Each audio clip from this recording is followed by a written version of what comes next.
Is Roth going to die and other components of the American Families Plan? Yeah, Brian, this is a show. Now, look, I know this doesn't happen very often. I don't know that I'm super excited about this. Well, let me reframe it. I am excited about this because I'm excited because we're going to get to educate you guys on some potential legislation that's coming down the pipe. But man, there are a few things in here that are going to hit some of our financial mutant brethren. Yeah, you guys know we don't do politics, but it is one of those things where when tax policy swerves into our lane, we have to cover it so you guys know how is this going to impact your savings, your investments. And I will tell you, this legislation definitely impacts financial mutants because what we tell you to do all the time is if you pay attention to what we teach, your money is going to go 4 to 10% greater than your peers just because you're going to be better with it. And I got to tell you, somebody out there in the audience, you shared our secrets.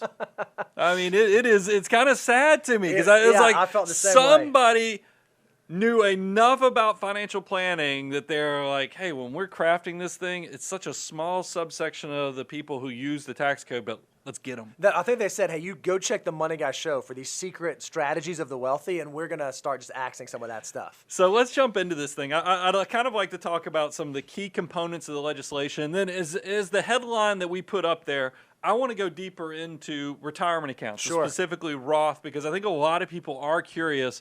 Does this mean Roth IRAs, are they going to lose a lot of their power? And what does this mean for some of the planning strategies? We'll do a deeper dive on that. So we hopefully will check a lot of the boxes so you'll know what's actually coming from this initial proposal towards this legislation. I think the first thing, Brian, that as I was kind of reading through the proposed legislation, it sounds like for folks whose income is above $400,000, you know, it's somewhere in that range, 400 single or maybe $450,000 married. If your income, your household income falls into that range, odds are your taxes are going up kind of across the board. There's a number of different things that are likely going to happen or that could happen that are going to cause your tax bill to increase. Yeah, it's probably better to see this from a visual. So if you're listening to this on the podcast, I would encourage you to go out and check some of our slides that we have. You can check it out on YouTube. You can also, this will probably be something that you'll just want to follow up with. I don't know if we put it on the show notes, but look at the tax rates for ordinary income, because what I like when you look at the visual, this shows that pretty much everything is staying the same on tax rates from 10 to 32%. Those are all the marginal rates.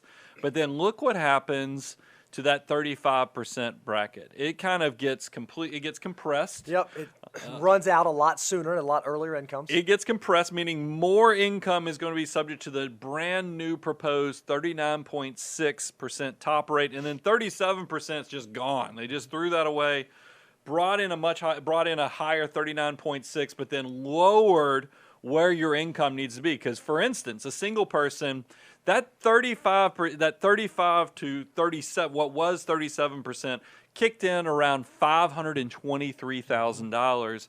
Now it's going to be $400,000. Now, I feel like one of the disclaimers, Brian, we need to say, and we should probably say this like over and over and over through the course of this show, this is not law yet. This has not been signed into legislation.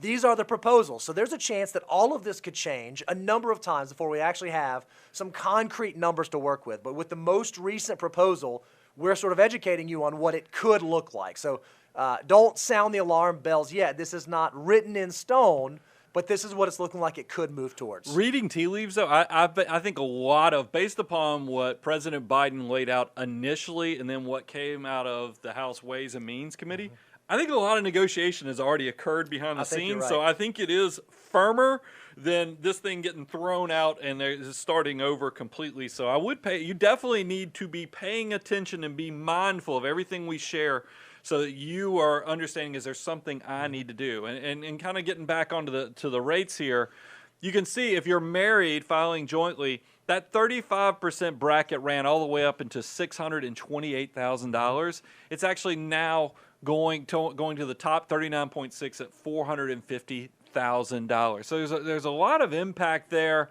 that for people, because you're not only raising the top rate, but you're also compressing or going lower with where that tax rate kicks in at. What I think is interesting, a lot of folks, you know, because one of the beautiful parts about us doing this live is that we have the live chat coming. A lot of folks saying, well, you know, my income isn't at that level, so maybe these things don't hit. Just wait, because there are some things that even if your income's not that level, there's a chance that it will hit you. I think another thing that's interesting is it wasn't just ordinary income tax rates they talked about adjusting. There was also some conversation around changing proposed capital gains rates and the brackets where those take place. Yeah, and look, I was pleasantly surprised to see. Yeah, we kept the 0% tax rate for those that if you're single under 40,000, those who are married under 80,000, still have the 15% bracket. That's been changed a little bit in the fact that once again we went lower on where higher rates kicked in. So you can see currently under the current legislation, the 15% bracket ran all the way up to $445,000 for single folks, $501,000 for married people. Now it's going to be $400,000 for single, $450,000 for married, and then that's when you jump into that top rate, which was 20%. That's completely gone. We're going to 25% on your capital gains going forward. I think forward. the big thing that this is suggesting to me is that folks that are in these higher tax brackets, maybe you have two spouses in a household that are earning and your income crosses into these thresholds, tax planning has become even more important because if rates are going up, you want to figure out, okay, well, how do I figure out ways to plan around that? Now, unfortunately, some of the ways that we've done that previously are going to be changing a little bit, but I do think it causes people to think, man, what do I need to start thinking about that maybe I was not thinking about previously? I will tell you, the thing I got from this legislation is typically, I always think about tax policy as the carrot or the stick approach, because you're trying to incentivize certain behaviors, you're trying to pop people around, that's why we have sin tax on all your booze, your smokes, and all that stuff. So tax policy is used to nudge people in directions. And when I saw this, and I saw the title was American Families Plan, I was like, okay, let's see what this thing has. And then I even asked the staff, I was like, so guys, can you tell me what you think this proposed legislation will do to help families? And the only thing we came with, because this is probably the key component for taxpayers of what the benefits that are coming out of this, is that it's not really changing, but it's locking in the expanded child tax credit that previously was $2,000, that was previously before that $1,000. It's now going to stay at that $3,000 level unless your child is under 6, and then it's $3,600, and it's going to be locked in till 2025, I believe. So that's probably where they got the title of American Families, is that is going to be helpful for parents. But outside of that, there's not a lot of other things in there because, it's not uncommon to see incentives in there for home purchases, other things, to try to encourage behavior. This is primarily, good for if you're having children, but then the rest is, let's tax people who are in that higher tax bracket of really incomes over $400,000. So we're talking about the folks, obviously there were these tax bracket changes on the marginal tax rates they're talking about as well as capital gains. But there is also a lot of conversation. There was a lot written about specifically retirement accounts and how individuals have been able to use retirement accounts previously and how that is probably going to be changing moving forward. Again, as we go through this, we have to remind you, this is not law yet. This has not been signed into law. So some of this stuff, don't run out and start immediately planning and moving money around and changing things because we don't know what the law is actually going to look like. But we're going to kind of walk through specifically as it relates to retirement accounts, some of the major items that are being discussed. Yeah, I mean, first of all, we know that they're going to start limiting IRA contributions. That's right. And this is one that, if you have a big balance, they're going to essentially make you take forced RMDs. I mean, and look, specifically, they focused on like Roth accounts. Because we all know, why do we love Roth accounts is because, yes, it's true with Roth accounts, you don't get a tax deduction when you make the contribution. You're funding these with after-tax contributions, and then they grow tax-free. And you guys know I love compounding growth. $1 for a 20-year-old has the potential of becoming $88 at retirement. So it's always been very exciting from a Roth tax standpoint is that $87 of potential growth could be completely tax-free. Well, then if you guys remember, there was a data leak of a lot of IRS information on the wealthiest folks out there. ProPublic did a whole expose. And one of the big reveals of that is that there was a holder of a Roth IRA that was worth $5 billion. And you can even see the title. They titled him the Lord of the Roths. I mean, it's and what this is a hard precedent for me, because I remember I've been doing taxes since the mid 90s, and a problem we had in the 90s when I was doing taxes, and this went into the 2000s, was this thing called alternative minimum taxes. You know, a lot of this has been fixed. But if people don't realize, alternative minimum taxes were added to the tax code to target just a very small select group of people that the legislators felt like were taking advantage of too many deductions on their tax returns. So they implemented this alternative minimum tax, and then we know the rest of the stories. Fast forward. Now, like I said, it's fixed, so you guys don't remember it, but I'm telling you from my experience was, as people, what was capturing just a small group of select people ended up becoming a huge thing down the road. And what I worry about is whenever we try to make tax code punitive to go after just a small group of people, be careful of unintended consequences. But it is interesting. How do you get, and by the way, this article also shared, Warren Buffett has millions of dollars in a Roth IRA. We were like, how do you Warren get Buffett $20 to $50 million in a Roth IRA? But this is so, and I think the common denominator with a lot of these folks was that they actually own the businesses that they invested in. So like this one right here. So we have Peter, who has the $5 billion Roth. What he did was, if you guys are unaware, in 1999, he put $1,700 of PayPal into his Roth IRA. Well, he's one of the founders of PayPal. So that $1,700 investment in 1999 is now worth over $5 billion. $5 billion.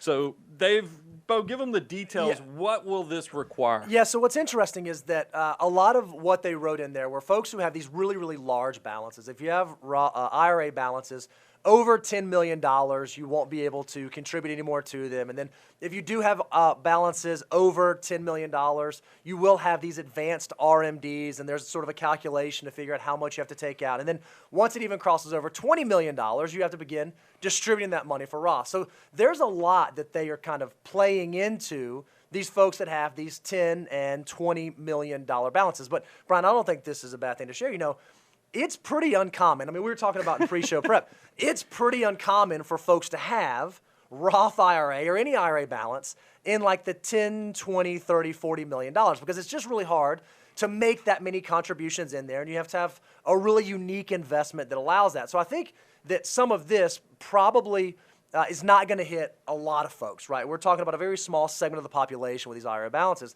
But there were some changes that they talked about, specifically related to higher income earners, that I do think is going to hit a lot more folks. And I think it is going to hit a lot of the financial mutants that we talked to. Yeah, I feel like that because of this leaked article and because they went after Peter, I do think it was a domino effect that, because I get it. Okay, $10 million, $20 million on the Roth accounts, but the next one this is where it gets a slightly punitive in my eyes, because this does hit a lot of you financial mutants out there, is that they are ending Roth conversions for high income earners. And this happens in multiple ways. Yeah, this one I get so sad about, because Roth conversions are a huge piece of the planning that we talk about all the time, whether it be for our accumulators that are still building up towards retirement, because we talk about the 3 distinct tax buckets we want you to have, the tax deferred, the tax free, and the after tax.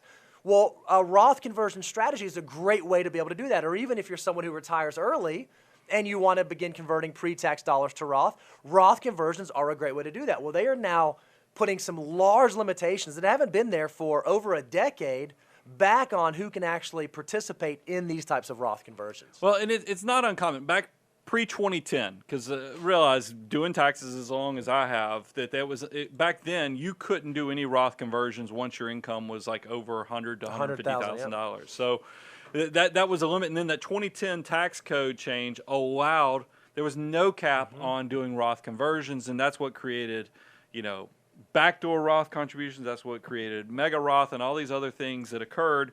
But what this is actually going to do, and this is where the government got a little clever. It was smart. This is smart. If you're trying to figure out how to pay for a tax bill and you're like, man, I know that at the CBO, they're going to be looking at how much this is going to generate, what it's going to cost. How can we accelerate bringing more revenue in these first 10 years of this plan? And what the answer was is that, yes, we're going to make it where high-income people can no longer do conversions to Roth, but we're going to put a time limit. We're going to say, let's not do this actual legislation or this rule until 2031, so exactly 10 years. And guess what that is? That's going to encourage, that creates scarcity where more and more people who have large retirement accounts that they're trying to figure out, how do I lower these? Do I do Roth conversions, so forth? They're going to accelerate those decisions into this 10-year period and also increase how much money people pay in taxes. So it's actually, kudos, it's kind of brilliant in a very mastermind way. It is a brilliant strategy. Yeah, one of the things that we do for a lot of early retirees, and certainly if you're out there and you're members of the FIRE movement, you've seen this, is a lot of times it makes sense to do Roth conversions after you retire. You begin converting some of your pre-tax dollars into Roth dollars.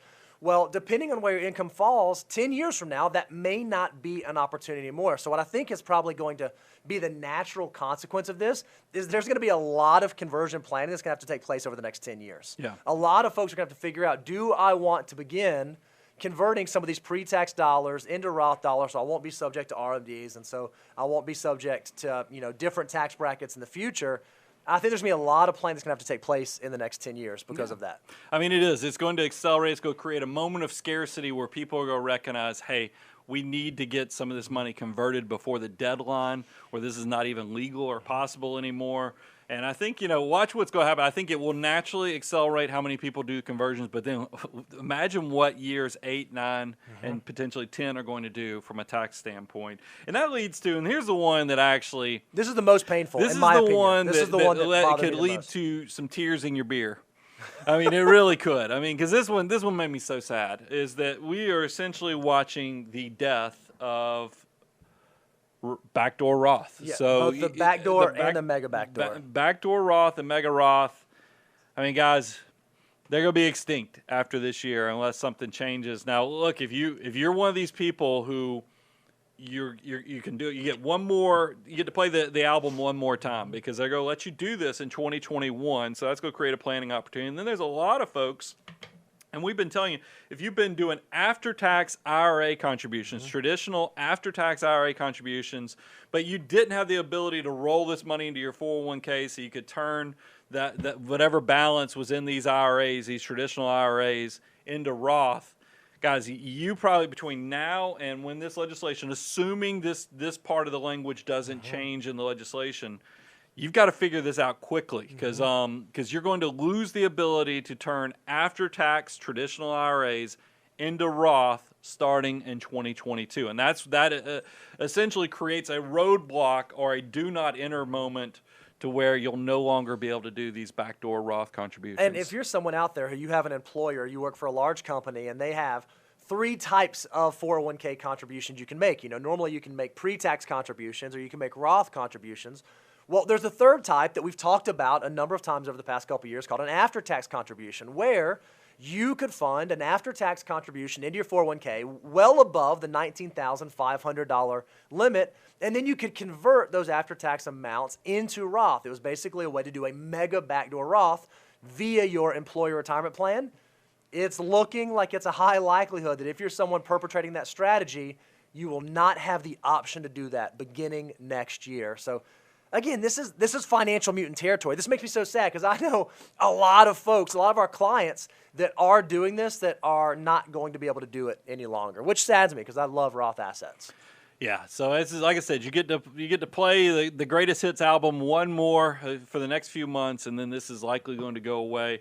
And what makes me sad about it is that, look, there's going to be a lot of people that will lobby to minimize tax and other things, but this is such a small group of people that do Roth conversions and other things like this that I just don't think there's going to be a lot of groundswell pushback on it. So it's probably going to stay, because I don't know who would advocate otherwise, except for us financial mutants. Sure. And we already know that we're a much smaller portion of the population. But it is one of those things. So pay attention. This is a planning opportunity for this year. Don't miss out on where things are.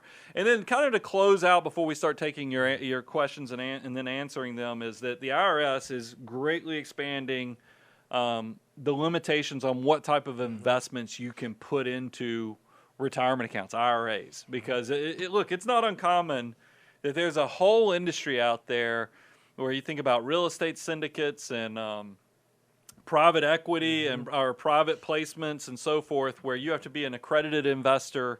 And a lot of people, even though you have a great income, you have a decent net worth, you look around and you're like, most of my assets that I have to invest are primarily in retirement accounts because maybe I rolled over a 401k from a previous job. So a lot of these people who do the private placement and these big, these type of deals will, use retirement products to structure these things. Well, the IRS is basically saying, we're not going to allow this anymore. If there's any type of limitations on you have to be an accredited investor or have some type of restriction on who can be into the products, we're not going to let you do it in an IRA account anymore.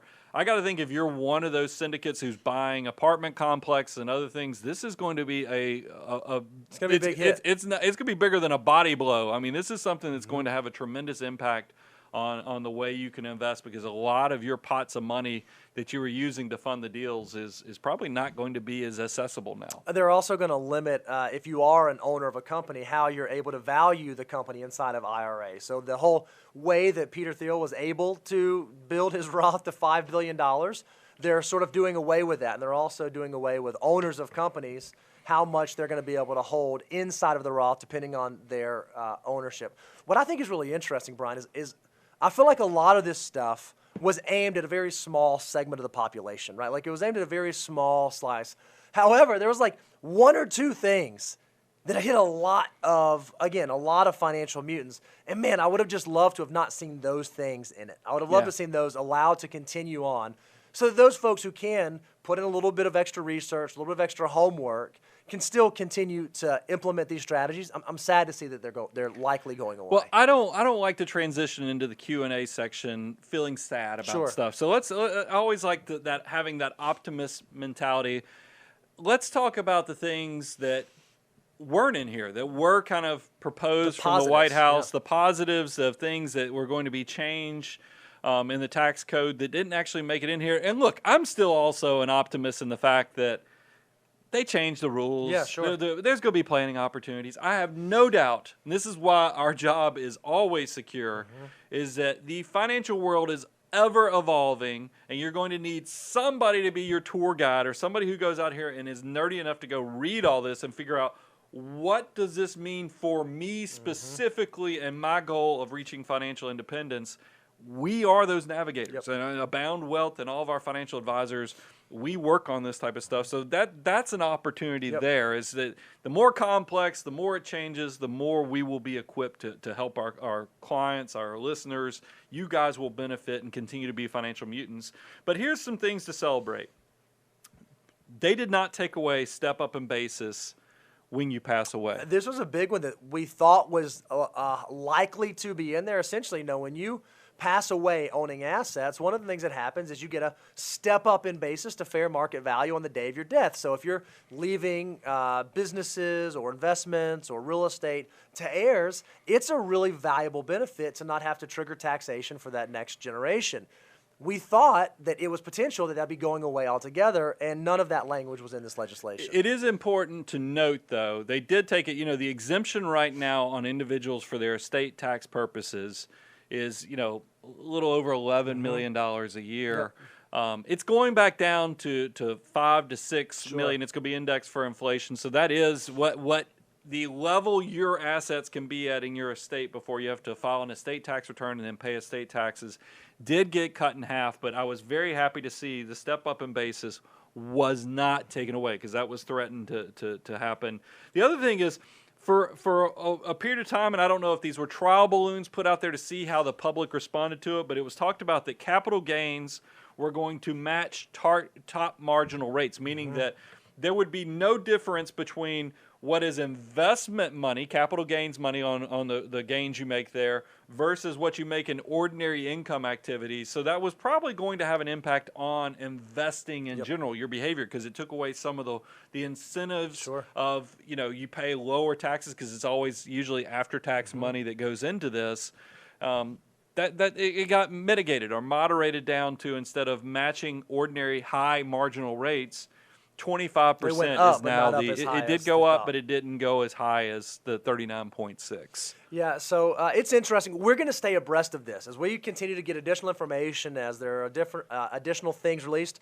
We are going to be your team to help you navigate what these changes are, and we'll recognize what the changes are, and then we'll help you figure out the planning around those. Those are what we do. And one of the other things that we love to do is we love to load you guys up with answering your questions. So if you have a question right now, we have the team out on the wings. They are putting the questions in front of us because ultimately, at the end of the day, what we want to do is help you take your finances to the next level. So if there's something you're curious about, something you want to get our take on, something you want us to weigh in on, make sure you're getting it in the chat, and the team will put it on the spreadsheet in front of me, and we will load you guys up. So, Brian, this first question is from Erica.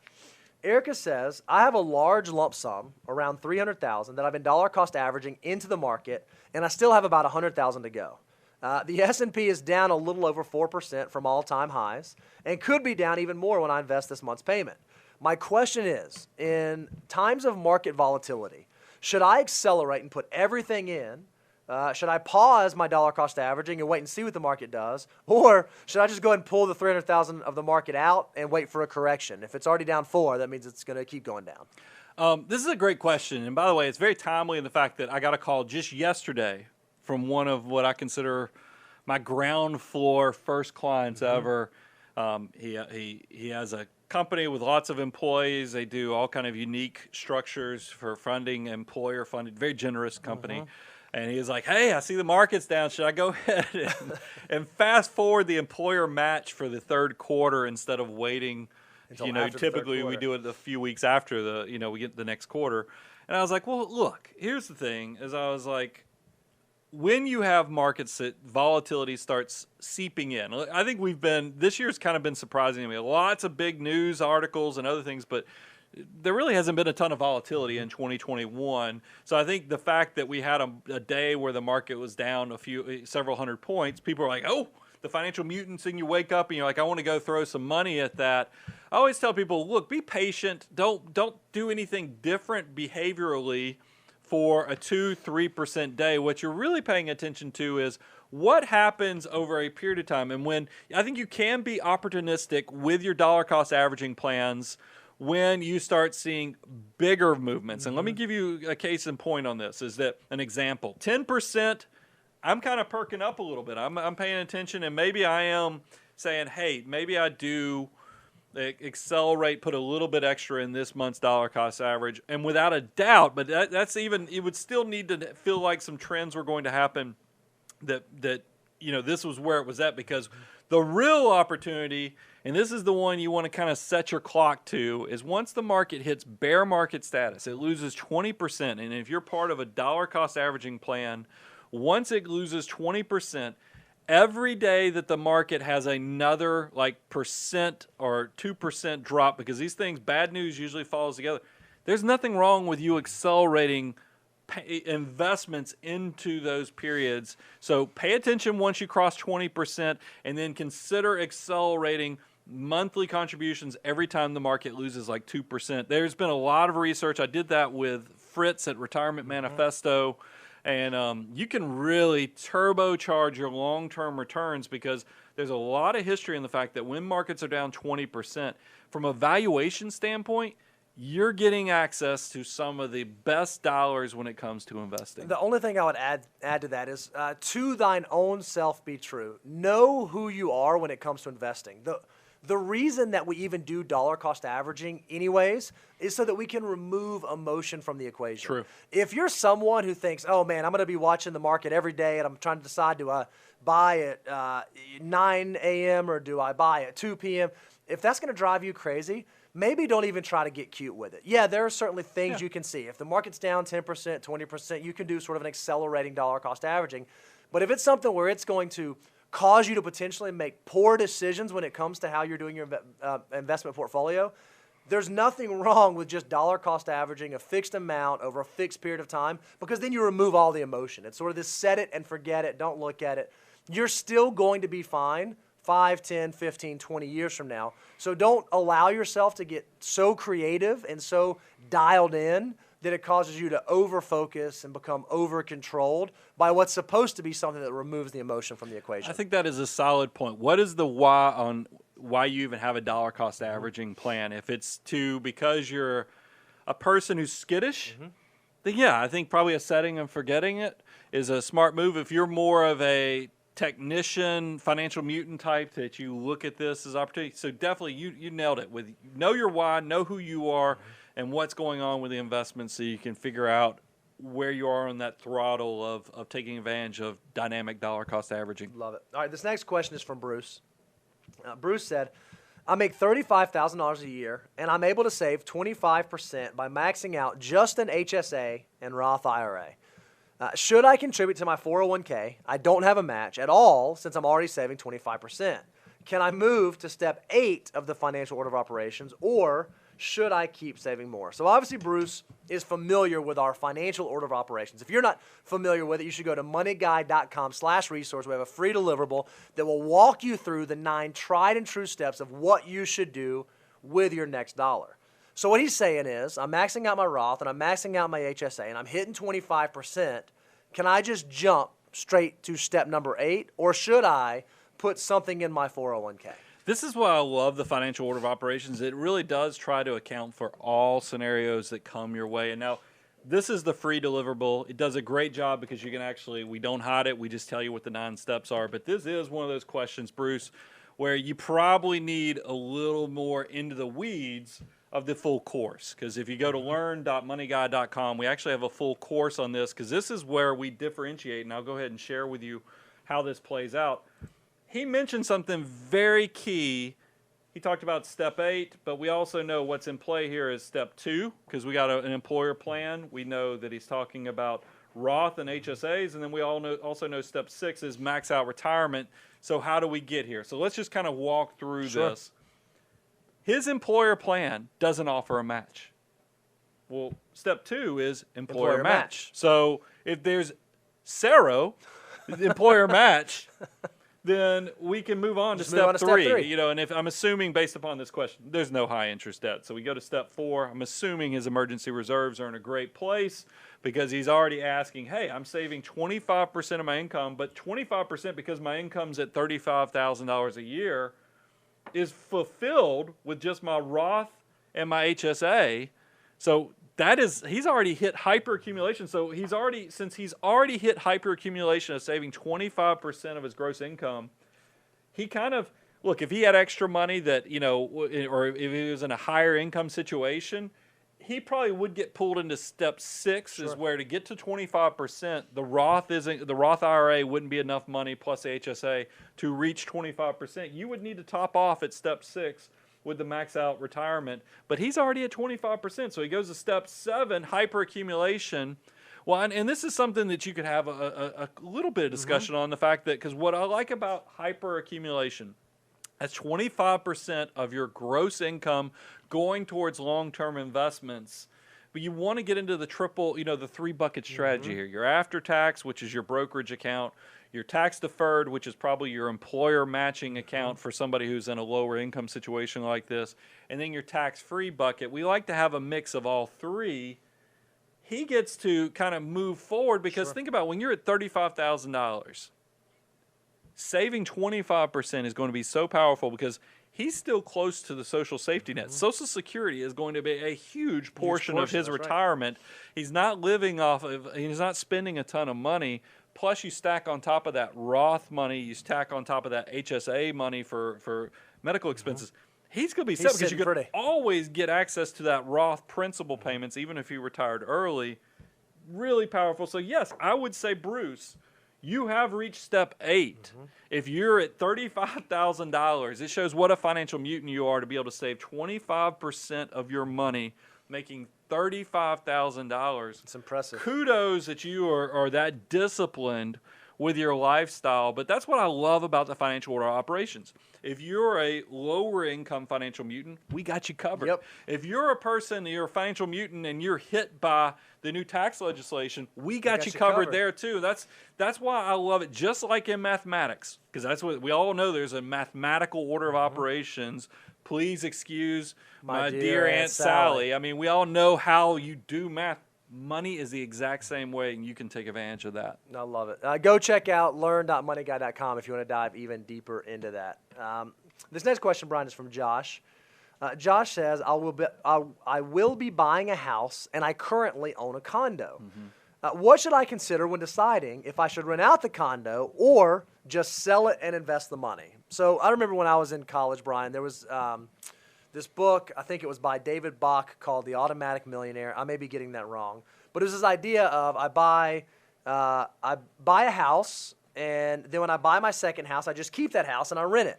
And then when I buy my third house, I just keep those last two houses and I rent them. And then when I buy and I just keep those and I just keep renting it. How do you decide if that should be your path, or, okay, I've got this condo, I don't need it, I'm not going to live there anymore, I should sell it, take the capital, and then just invest that in the liquid markets in my portfolio? How do I go about making that decision?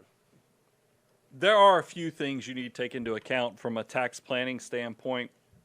And this is something I'll just, because I've had this scenario even for myself. I moved from the state of Georgia to the state of Tennessee, had a primary residence. It was interesting to me is I had to rent it originally because the market wouldn't support me selling it, meaning that there weren't a lot of houses being sold in my house. I sold it in 2019. And then what happens? Real estate market goes crazy. Off. So, I mean, but let me give you the actual details here.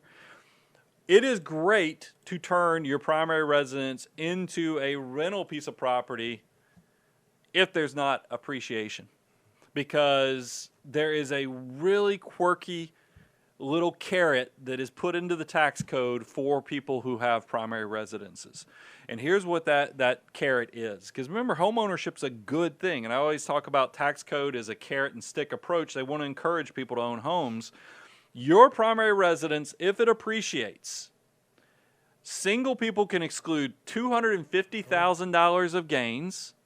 Married couples can exclude $500,000 of gains. And I remember when this tax policy came out, I was like, who has $500,000 gains on houses? And then this year happened with huge inflation on houses that you're seeing. I mean, if you live in the right neighborhood, your house might have appreciated $300,000 just in the last year. That's right. So this tax, you need to pay attention to how appreciated your condo is, because if it's got a $250,000 to a $500,000 gain, and I don't know if you're single, married, whatever, you've got to pay attention to that, because there's not many things that the government says is going to be a completely tax-free transaction. Now, maybe you got into a situation where it's not the right time to sell, so you're going to rent it. Does that mean you've completely foregone the tax-free gain? The government did take this into account. Here's the way the rule reads. It had to have been your primary residence for 2 of the last 5 years. Yep. So there is a chance, there is a planning opportunity that you potentially could move out of the house, rent it for up to 3 years if the timing works out perfectly, and still exclude the gain. But you're going to have to make a big decision when you get to closer to probably between year 2 and 3. You better figure out if you want to unload it, because if you continue to treat it as a rental property, you will be walking away from that tax-free gain opportunity. You know, and we say this all the time. You know, the interesting thing about like financial planning is that all the decisions you make aren't purely mathematical. Some of it has to come down to, what do you ultimately want? Some folks have no desire to be a landlord. They don't want the phone ringing at 2 a.m. when the water heater goes out. And they don't want to have to figure out who's going to cut the grass. And they don't want to have to change light bulbs. And they certainly don't want to pay a management company to do all those things. So you have to figure out, what do I ultimately, what are my ultimate goals? Do I need cash flow coming in right now, or would I be better served if I had this money in my portfolio working for me, especially if I can make a couple, a large gain that's completely tax-free? I think you have to begin with the why before you even start backtracking into which one is the right decision, because it could go either way. For two people in the exact same situation, for one person, it may make sense to keep the condo and rent it out. For another person, it may make sense to go ahead and sell it and capitalize on that gain. So I think there's a lot of, unique things you have to take into consideration about your specific situation. I don't know that this is one size fits all. No, it's definitely going to be individualized to your risk tolerance, how handy you are, and all kind of other factors. If you live in the same state or community as where the rental is, there's so many things we didn't even cover in this answer. Real estate gets complex, and that's one of those things. I mean, but look, that's why we tell people take the relationship to the next level. Because we talk to clients about this type of stuff all the time. I was just going to throw out there, one of the things that really makes sense, if you are thinking about doing rental real estate, you should talk with a good accountant or good financial professional, because there's so much bad information out there about how valuable and beneficial rental real estate is. Yeah, that may be true, but if your situation is at a certain place or you make over a certain income, all those things you think that are going to happen for you may not actually be happening for you. So make sure you understand what's actually true to your situation, not just what you Googled and thought you figured out really quickly. All right, this next question is from Ashley. Ashley said, how much cash is appropriate to have on hand? We have a 6-month emergency fund in cash, but we also have savings accounts for our vacations, vehicles, remodeling, projects, and so on. Should any of this be invested? Now, I'm asking this question, Brian, because we both have family members that they do these envelopes. That's right? I was sitting here thinking the envelope method. An envelope for this, an envelope for this, an envelope for this, an envelope for this. And so when I was like, I'll ask them, hey, how much do you have in your emergency fund? They'll be like, oh, I got 30 grand. I'll be like, great. Well, what about the car fund? Oh, well, that's another 3 grand. Well, what about this? Oh, that's another. I'm like, no, you don't have 30 grand in your emergency fund. You have 90 grand in your emergency fund, or whatever the number is. What's the best way to think about that? Or what are some things you can put in place so that you don't end up being very, very cash heavy? So, I think that's interesting, because that shows how you and I process things a little differently. It's because you looked at that example you gave. They don't have 30,000; they actually have 90, because you take into account all those different pots of money. Meanwhile, I'm sitting there because I think it's kind of like, do you see the gold dress, or do you see the, because it's just glass half full, glass half empty, is in the fact that I do think that there's a complete difference between things you're planning for that will occur in the next, 3 years versus, oh my goodness, thank goodness I have money in the rainy day fund to get me through this horrible period for losing a job. Things that break down, because they're completely different. One is a contingency plan money. That's your emergency reserves. The other is these things will happen. Now, look, you are not wrong, though, because a lot of these things that we're planning for, that stuff can pivot very quickly. Sure. And you just say, you know what, maybe I'm not buying a car. It looks like the sky's falling outside. I think I'd rather have this cash than to go buy the car right now, or maybe I delay this purchase here. So that money can be fluid in the fact that it goes into the rainy day fund. So I don't think either one of us is wrong, but I think it is something that is very personalized and individualized, to the point that I just want to make sure that if something happens to your job, how you pay for your mortgage, how you pay for your debt payments, or anything else that's coming, you are protected for that 3 to 6 months of period of time. And what determines 3 versus 6 months? How hard will it be to go get another job? That's right. And as long as you can keep those things in check, you can then analyze your side pots, these envelopes that you've set up for vacations, for the cars, and you can ask yourself, hey, is this something that has some ability to go back and forth, that maybe this is emergency reserves because I don't have to buy the car?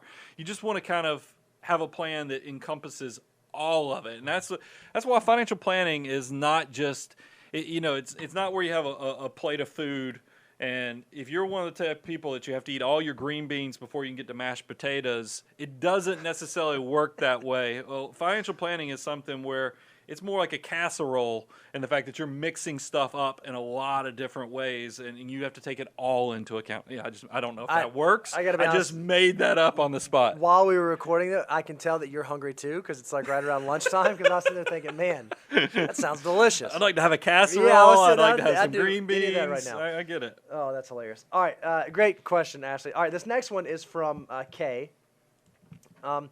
Kay says, I'm 32 and my husband is 30. We have no debt and are currently investing 30% into retirement, not quite at a six-figure nest egg, so they're just below 100,000. When is it too early to seek professional financial advice? I think that one of the beautiful things that's going on right now in the world is this is one of the greatest times ever to be able to go out and get really sound financial advice. There are books, there are podcasts, there are YouTube shows, there are TikToks, there are Instagrams, there are all sort of mechanisms out there where if you actually have an affinity for this, it's not incredibly difficult to go out and find really good, really sound information that I am of the opinion, you can correct me because you started managing money long before I did. I think it's actually gotten easier for the do-it-yourselfer to do it themselves than it was probably 20 or 30 years ago. Would you agree with that? For sure. I mean, the elements, now, I'm surprised because, and maybe you can come back and clean it up with, you give always the behavioral reasons of why you ought to have a financial planner. Sure. I'm also always thinking about the nerdy dollar side of it too. Sure. Is like, because so I'll let you kind of come back and tell when do people go pro and hire a financial advisor. I'll do the analytical stuff, so I'll let you keep the fun, the feel good part. I love it. I like, because you think about investing, you just hit on, you can invest so much easier with index target retirement funds, so you don't have to get bogged down thinking about asset allocation and all that stuff. But there will come a point where you reach a level of assets where you're going to start thinking about tax location. You want to have different assets in those retirement accounts than you want to have in your taxable brokerage account. That will come into play. You're also going to have nerdy stuff that happens with your finances where you're going to try to figure out, hey, all these things that are talking about with conversions, Roth accounts, do I do pre-tax? Do I do, Roth contributions in my Roth? How does that all play? It all is going to be a mathematical calculation based upon where you are with your age, the current tax code, when your goal of retirement is. It gets very nerdy and analytical. It probably does make sense to have a co-pilot that can help you with that. But Bo, there was like 3 or 4 things that we always tell people, this is when you know you should go pro. Yeah, there's sort of 3 times that we think it makes sense for someone to hire a financial advisor. The first is when the gravity of your financial decisions becomes so great that you're nervous about going at it alone. If you have a $10,000 portfolio and you make a 10% mistake, that's probably not life-changing. That's probably not something that's going to derail you. If you have $1 million portfolio and you make a 10% mistake, well, now you're talking about some meaningful income replacement or maybe a couple years of income. So you start to make really, really big decisions. The second thing is when you just don't have enough time to do all the things that you know you need to do. You know, oh man, yeah, I need to update those estate documents. Or man, I know I should review my tax return, but I'm just going to tell the accountant that it's good. Or yeah, I haven't really thought about rebalancing my portfolio. With all the commitments we have with family and social and work and everything we have going on, it's difficult to always put our finances at the front of our mind. They always often get put on the back burner. So if you find yourself in that situation, that's also a time when it might make sense to hire a financial advisor, or you might just be in the situation where you don't know what you don't know. You're starting to see things you've never seen before. Maybe at your job, now you're getting options or RSUs, or you have access to an employee stock purchase plan, or your tax return used to be 3 or 4 pages and now it's 30 or 40 pages, and you just don't know what you don't know. If you find yourself getting into that sort of situation, or any of those 3 situations, maybe all 3 of those at one time, those are probably really solid indications that it's time for you to consider hiring a professional advisor and taking the relationship to the next level. So, Bo, because great answers. Give me a number. Woo! Yeah, that's a hard one. Yeah, that's a hard one. So we're not playing, because I'll give a number. All right, I want to hear your number, and then I want to see if I agree with it. I was thinking it probably occurs. Now, look, everybody's a little different, and some people depend upon what your aptitude and your ability to be that's where involved. I was going, aptitude. I mean, because there are people that could go higher with this number, but in generalities, I think it's around $500,000. I was going to say somewhere between $300,000 to $500,000, depending on the complexity of your situation and your specific aptitude. I think that's probably a pretty solid indication. If you're someone like you guys and you're piling away that 30% into your retirement accounts and you're just about to hit 6-figure status, you are doing amazing, amazing work. And I would argue that those dollars are probably going to be better spent going to build your army of dollar bills than trying to work through more complicated financial planning just yet in your life cycle. And I don't mind taking it a step further is in the fact that we've tried to, Bo mentioned, there's a lot of good free information. Mm-hmm. That's why moneyguy.com/resources, 9 steps for free. But look, I'm going to go a step further and say, if you look at this 9 steps and you're like, yeah, but I'm a person just like Kay shared. 32, husband's 30, no debt, 30% in retirement savings. I'm trying to figure out next step. Maybe I need to go a little deeper in my understanding of what financial order of operations is. Go look at the course. That's I think great. sometimes we're so worried about making sure we tell you all the free stuff we do that we're horrible business people and we don't tell you we actually have a course that goes much deeper into this so you can actually figure out how am I navigating this. Am I at the point that I'm still a do-it-yourself, or am I a financial advisor type person that I need at this? I'm at the graduation point.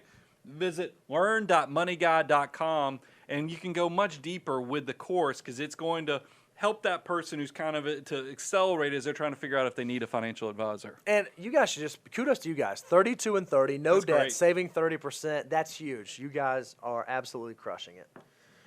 All right, Brian. This next question is from Kyle.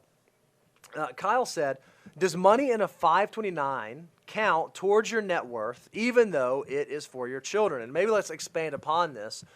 Are there assets that you have and that you build that you don't put on your net worth statement? And then what are the things that you do put on your net worth statement? I kind of want to hear what you say, and then I'll see if I agree, and I'll talk about mine a little bit. Bo, I can name that tune in one note.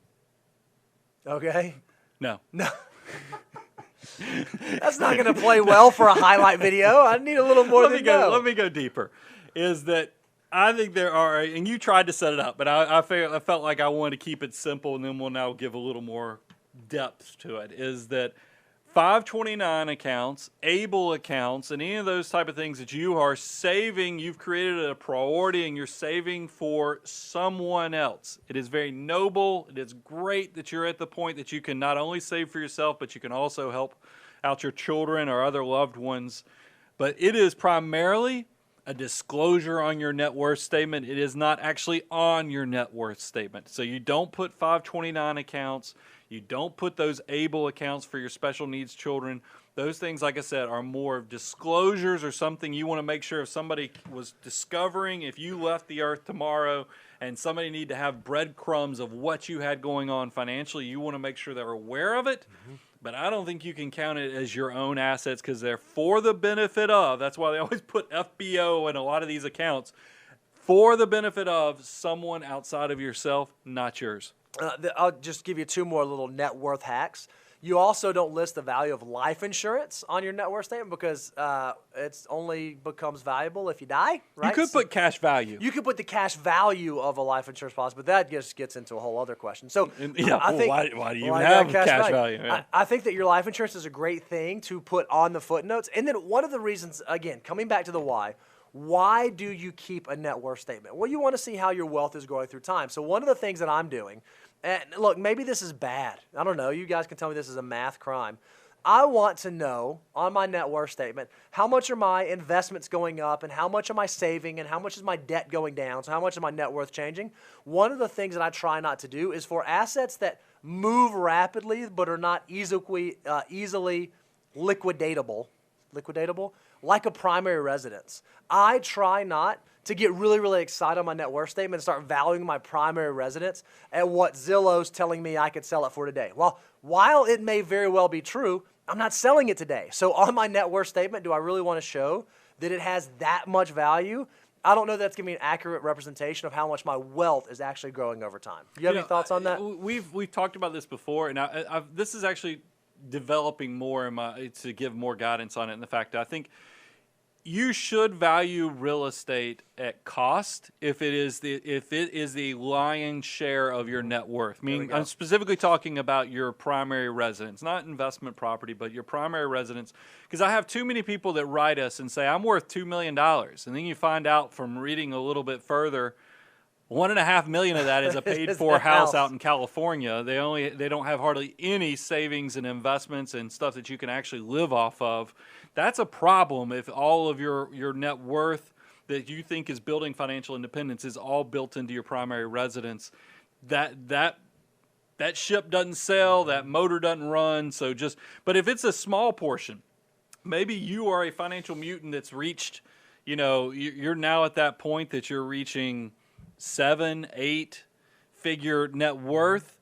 What does it matter if you value that house at $1 million versus 1.3? I think that if it's a small percentage, go for Sure. it. It doesn't impact it. But I definitely want to put a word of caution for those folks that are getting super excited that they're now financially independent just because their primary residence that they sleep in every night and they shelter their family from has gone up rapidly in this crazy market. I love it. All right, this next question, Brian, is from Isaac. Isaac says, you talk about slowing down hyperaccumulation when you reach your 40s to try to get rid of any mortgage debt. Oh, well, I don't know if that's what he says, but you can talk to that. Can you give a few examples of what that looks like? Do you go from like investing 25% to 15% and then putting the rest into your mortgage? So, Brian, I think there's two things he's talking about that I want you to clarify. You've said before that there was a strategy where you would go really, really hard early on, and then you take your foot off the pedal. I want you to kind of remind him what that was. And then what are your thoughts on prepaying mortgage debt? When does it make sense, and how should you think about doing it? Yeah, Isaac, great question. And I think this is a point of clarification that I should give is because there's this unique thing. I think it is very noble. It's very mathematically strong that we should, while we're in our 20s and 30s, where money, your army of dollars, has the potential to exponentially grow better in your 20s and 30s than it does in your 40s. And in the perfect example, y'all see the koozie. You'll know for a 20 or 21-year-old, the opportunity for $1 to become 88 at retirement is pretty incredible. But also recognize the sad side of that is for a 30-year-old, just 10 years later, that number goes down. The potential goes down to a 23-time multiplier. For a 40-year-old, it drops down to 7 times. So you can see huge difference between a 20-year-old saving for the future and a 40-year-old. So that's why I do want you living that forced scarcity, that glamorized or blinged out basic life while you're in your 20s and 30s so that you can enjoy life so much easier in your 40s. That's a key element that I've tried to do, and that's what I told my wife to get her motivated is let's focus on being disciplined, still live a great life, but let's make sure we're prioritizing saving that 20 to 25% so we can cut them off the gas in our 40s.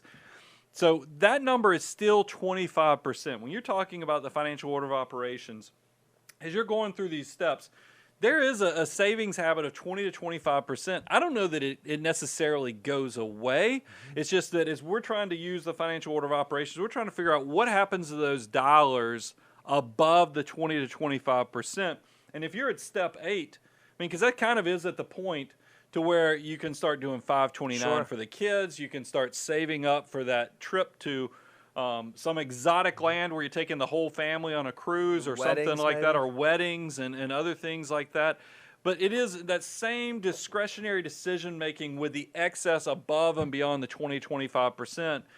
Whereas when you're younger, you wouldn't want to prepay the debt necessarily.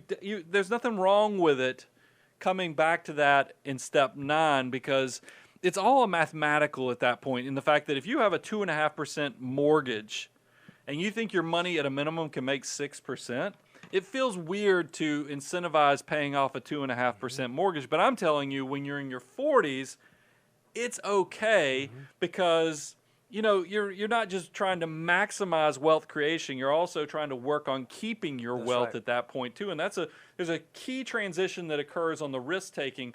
It's riskier while you're in your 20s and 30s that you won't be wealthy because you misprioritized where every dollar went, versus when you're in your 40s and 50s. If you made great decisions in your 20s and 30s, it doesn't matter if you're going to Starbucks every day, and it doesn't matter if you prepay your mortgage because you made all the hard decisions when you were in your 20s and 30s. That's the key element I'm trying to get people to focus on, Isaac, is that you got to save in the early parts so it gets easier. Now, here's the reality of the situation. And this is where maybe I shouldn't tell you how a magician does his magic tricks. We know if you compare people in their messy middle, where they have their income in their 30s compared to what their life obligations are with kids, with your house purchase, this mean thing happens in your 40s and 50s is that not only do some of those obligations loosen up, meaning your kids start getting older, and yes, they get more expensive because they go to college, but there's this magical thing that goes on where you're making some of the best money of your life in your 40s. The kids start falling off, and some of the other obligations, you bought your house in your 30s, so it's almost paid for because you did a mortgage and it's just been coming down over that period. You're going to find that, and this is the thing, I told my wife we would slow it down in our 40s, And we have. I mean, we still, well, let me qualify. We go on nice trips. I don't have any problem doing the nicer things now, but I'm still saving 20 to 25%. So I was honest and I meant it, but it's just you're going to find this magical thing happens in your 40s is that you'll have more discretionary money. I'm just trying to make sure you made the right maximization techniques and strategies while you're in your 20s and 30s, optimizing the compounding growth, but then you are in a healthy way transitioning the risk as you get older to where you preserve that capital by making sure that you're paying down all your debts before you're retired, but also in living your best life and traveling, enjoying and spending, and not living like a cheapskate because you just don't have to anymore. I love it. I think I literally have nothing to add to that. This next question is from Alex. Alex says, I'm saving 20% for retirement, but can't afford to save for a house on top of that. Should I start applying some of that 20% for house savings? You may be surprised to hear this, but our opinion, or I'm going to say my opinion, is yeah, right? I mean, at the end of the day, you have to be able to live. There are certain things you have to be able to do. You have to be able to have a roof over your head. You have to be able to have a car to get you to and from work. Now, there are guardrails to make sure you're doing that affordably, but if you can't graduate college and on the very next day start your first job and on that very first day of work start saving 25%, that's okay. Yeah. That's the goal. The goal should be to start saving 25%, to get to 25%. But there are going to be things that happen. Maybe you have to buy your first house, or maybe you have your first child, or maybe there's a health thing, or maybe you decide to start a business. There are going to be different things along your path. They're going to cause you to not be able to save that 25%. So if you have to take a temporary pause to save so you can get to a down payment. Now, if this is your first house, you can get to like a 3.5% to 5% down payment. If you have to pause your savings to be able to do that, that's okay. Just recognize that when you do that, you need to get back on course as quickly as possible. Because Brian's already said it. Every $1 for a 20-year-old can turn into $88 by the time that you're 65. You want to make sure that whatever that brief pause is where you're not socking away extra soldiers in your Army dollar bills, you want to make up for that as quickly as possible. But yeah, it's okay to pause. It's okay to back that down because at the end of the day, we have to live life. I always wonder when I'm watching a show or I see a pundit out there giving advice. I'm like, is that person a hypocrite? I mean, do they do what they're telling us to do? When I get a question like that of like, I'm trying to buy a house, and I save 20%. I hear you giving exceptions. I'm like, ooh, he just blew up his entire advice. Is that good advice? And then I think back to my own life, and I think the year I started my company, well, the 2 years in preparation. My father passed away in 2000. I got this idea that I was going to do life differently with starting a company. So I took the next 2 years just saving as much cash as possible so I could start my own company in 2002. So in those years, I wasn't saving the 20 to 25% that I talked to everybody about. And here's where I think that I bring this back into the plan so you don't feel like we're hypocrites, is that I do think things happen, because it happened in my own life with this business, and it does happen with people. If you live in a community and you're trying to raise a family, that you want to buy a house, and you have to make decisions that take you outside of the financial order of operations, this is how I tell you to reconcile all this. If you stray from the savings, be scared. I'm talking about we're about to enter the month of October. I'm talking about you need to be so worried that you're Halloween scared that somebody's coming after you, because it is. I mean, retirement without resources is a scary, scary thing. So I want you every month that you're not saving because you have this goal of saving for a house or something. You need to be so scared that you're trying to end this window of exception as soon as possible. And then also you need to be figuring out how you promised yourself. You've made those blood promises to yourself that when you get this house that you're going to get back on track plus some. Yep. Because you got to get it back in there. You missed it. You know, that dollar, if you're 20, now I know that's a broad example, but realize even a 30-year-old is going to live past 70, so this 88 times over applies. You need to be making promises to yourself that you will get that money back to work, and then how you're going to go above and beyond from the money that you didn't do previously. Because life happens. I want you to know we're flexible, but I will also want to give you the rules that when we went through those periods that were exceptions to the financial order of operations, how did we get it back on track, and how do we reconcile that so that we can make sure we're well equipped? I love it. I love it. This next question, Brian, is from the Houlihan family. It says, after maxing out employer 401k for wife and myself and no access to backdoor Roth, what do I invest in to hit my 25% mark? And here's the question. Can I put money into my rollover IRA with after-tax money? In addition, I'm 44 and I want to retire at 55. So it's maxing out 401ks. He's trying to figure out, I want to get to 25%, but I'm out of vehicles. I can't do the backdoor Roth. Can I put money in like an old rollover IRA? Where should I start building that money? How should I go about approaching that? Yeah. By the way, I'm going to give you the answer, but just from a technical standpoint, please, please, please, I don't know who needs to hear this. And look, the government's already kind of blowing this up anyway. Do not mix pre-tax money that's in an IRA, like a 401k or an IRA, with after-tax money. Your accountant will either hate you or love you because they're going to put their kids through college with your tax preparation fees, because you have to do this complex pro rata rule on calculating and keeping up with the basis. It's just not easy. So there's an easier solution here for the Houlihan family, is that I would first, kudos for saving and trying to figure out where do you go next. And this is really when you get to that stage. Remember, financial order of operations. Told you, if you need basic, go get the free stuff. It's out there, moneyguy.com/resources. If you need more hand-holding or a little more specifics, go check out the course at learn.moneyguy.com. But when you have somebody who has already maxed out, it sounds like they looked at to see if they could do the Roth and the HSA. They've maximized what they could do there. They've looked at their retirement account, maxed that out. Now they're trying to figure out where else do we go. That's hyperaccumulation. That's step 7. And that's the stage that we always talk about, the 3-bucket strategy, where we're talking about after-tax brokerage accounts. That could be individual or joint name. We're talking about the pre-tax, tax-deferred. That's where your employer match is going to be, or if you do pre-tax traditional contributions to your retirement plan or your 401k. And then tax-free, which are your Roth accounts. The bucket that you could easily go into is that after tax, because that's going to be the liquid assets that you set up either in an individual or a joint brokerage account.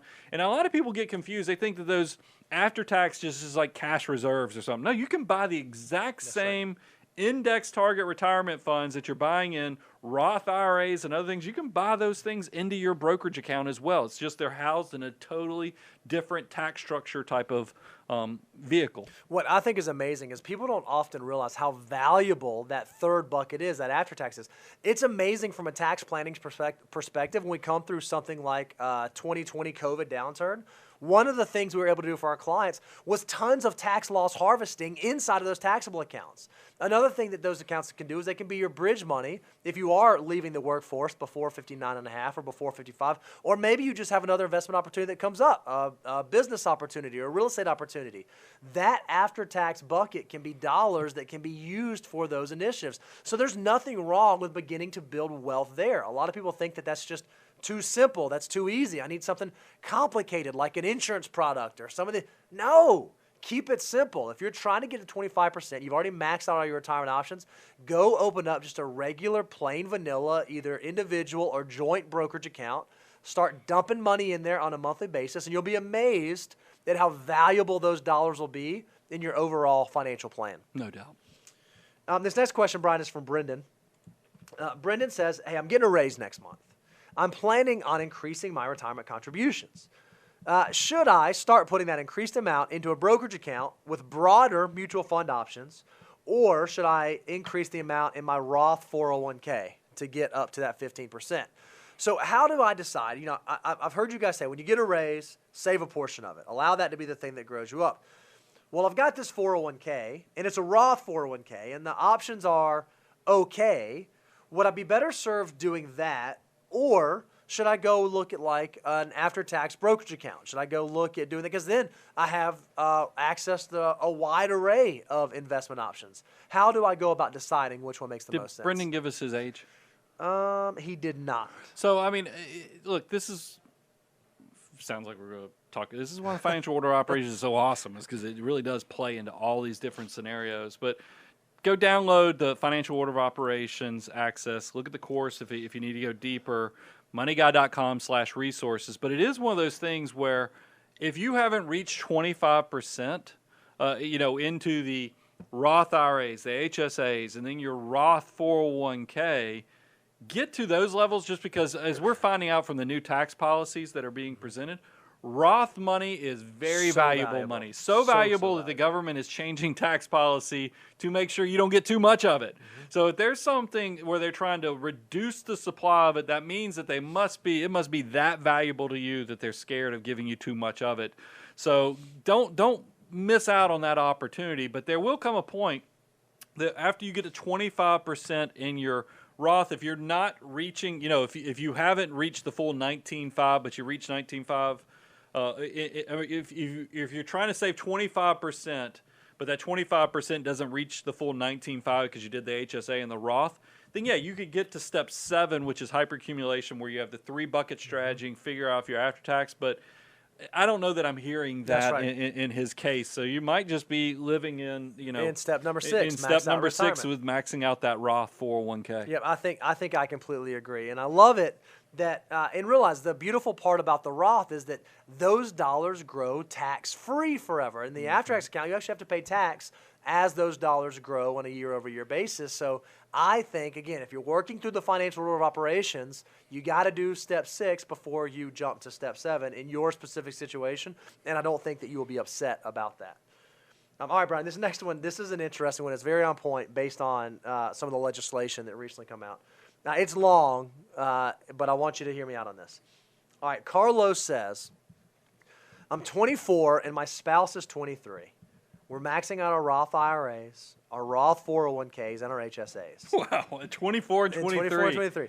We have access to mega backdoor Roth, but are not using it yet because we're investing 33%.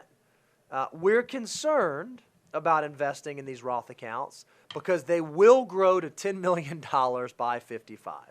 Should we start taking advantage of the mega backdoor, or should we just do the brokerage because it sounds like we don't need to try to get to $10 million in our Roth anymore? Well, Carlos, good news. With the new legislation that's on the table, you're not going to have to choose between the mega Roth because it's going to go away. You're not going to have the option to go there. And I would encourage you, be careful of, because I get it. I mean, if you're running a 10% annual rate of return, you're looking at because your age is just so incredible, you're maxing out, and you're going to be so rewarded that your 50-something-year-old self is going to be so sloppy happy that they're going to cry all over you if they could, hypothetically. If they could give you a hug, they would, and you'd have like tear stains because they're just so happy that you're saving so much at such a young age. But you don't have to worry about the mega Roth. I think it's going away.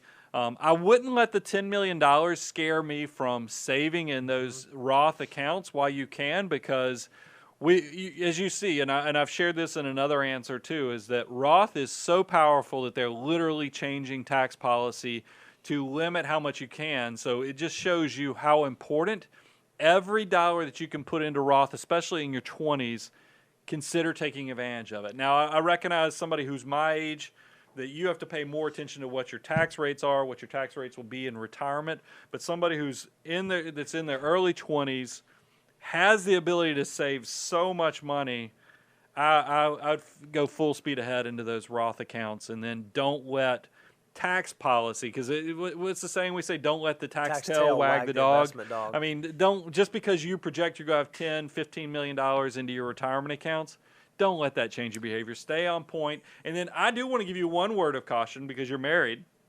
You didn't ask for the marriage advice.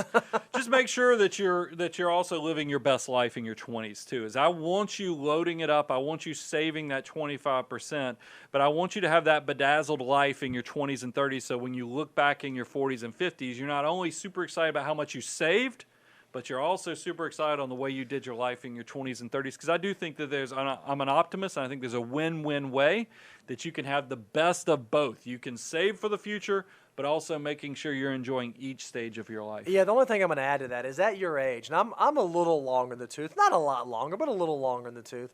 There's a lot of life that's going to happen between 23, 24 years old and 55. And while you may be projecting that your accounts are going to get you to 10 million. Before you get to 10 million, you got to get to 9 million. Yeah. Before you get to 9 million, you got to get to 8, before 8, 6, before 6, 4, before 4, 2, before 2, 1, before 1. You get it, right? There's a lot of ground you have to cover. I would not start making decisions right now when you're basically at the starting line about how fast you want to run through the finish line. I just don't think that makes a lot of sense. Focus on what you can do now, and you'll be amazed. Life will kind of pull you in all these different directions. If you can take advantage of these tax-free vehicles, I think you should. Don't worry about the $10 million because that'll be a fun problem to try to solve when you get there. Yeah. Guys, you know we absolutely love getting to answer your questions. I think this is probably one of our favorite things that we get to do. If you've not had a chance to go check out our website, go to moneyguide.com. We have a resource page out there. We have the financial order of operations deliverable. We have a tax cheat sheet. We have how powerful are your dollars, how do I know when to refi. If you have a financial question, there's a good chance we have a deliverable that can speak to that. If we did not get to your question today, don't worry. We save them in our bank. They might come up in future content. They might come up on future Q&As. But thank you for letting us be a part of your financial journey. Guys, subscribe to the channel. Check out all the resources Bo described. Also check out the course. I think sometimes we're so nervous about making sure we load you up with free data. We don't go this extra step and tell you we also have a course that's out there, and we have a new one in development. Yep. I just finished my touches. It's all on Bo now to get through it. But we're going to keep creating content, and we just thank you for letting us do this. I'm your host, Brian Preston, Mr. Bo Hansen. Money Guy team, out.